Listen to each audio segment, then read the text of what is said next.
बिस्मिल्लाहिर्रहमानिर्रहीम अस्सलाम वालेकुम नाजरीन।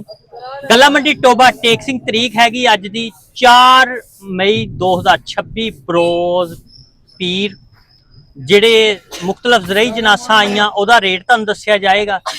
ਤੇ ਸਾਡੇ ਨਾਲ ਮੌਜੂਦ ਨੇ ਚੌਧਰੀ ਜ਼ਹੀਰ ਅਬਾਸ ਅਲ ਹਸਨੈਨ ਟ੍ਰੇਡਰ ਦੇ ਓਨਰ ਤੇ ਜਿਹੜੇ ਰੇਟ ਅੱਜ ਦੇਣਗੇ ਜੀ ਚੌਧਰੀ ਜ਼ਹੀਰ ਅਬਾਸ। बिस्मिल्लाहिर्रहमानिर्रहीम जी ਅਸੀਂ ਤਿਲਾਂ ਦੀ ਢੇਰੀ ਤੇ ਖਲੋਤੇ ਹਾਂ। ਤਿਲ ਵੇਚ ਗਏ ਜੀ ਅੱਜ 10,000 ਤੋਂ ਲੈ ਕੇ 11,200-300 ਤੱਕ ਟੋਬਾ ਮੰਡੀ 'ਚ।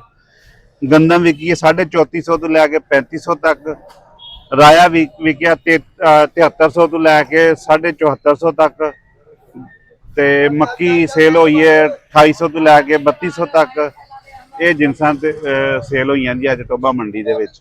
ਅੱਜ ਗੱਲਾ ਮੰਡੀ ਟੋਬਾ ਟੇਕਸਿੰਗ ਦੇ ਜਿਹੜੇ ਰੇਟ ਸੀ ਦੱਸ ਦਿੱਤੇ ਗਏ ਨੇ। ਇਨਸ਼ਾਅੱਲਾ ਜਿਹੜਾ ਡੇਲੀ ਦੀ ਬੁਨਿਆਦ ਤੇ ਤੁਹਾਨੂੰ ਰੇਟ ਦਿੱਤੇ ਜਾਂਦੇ।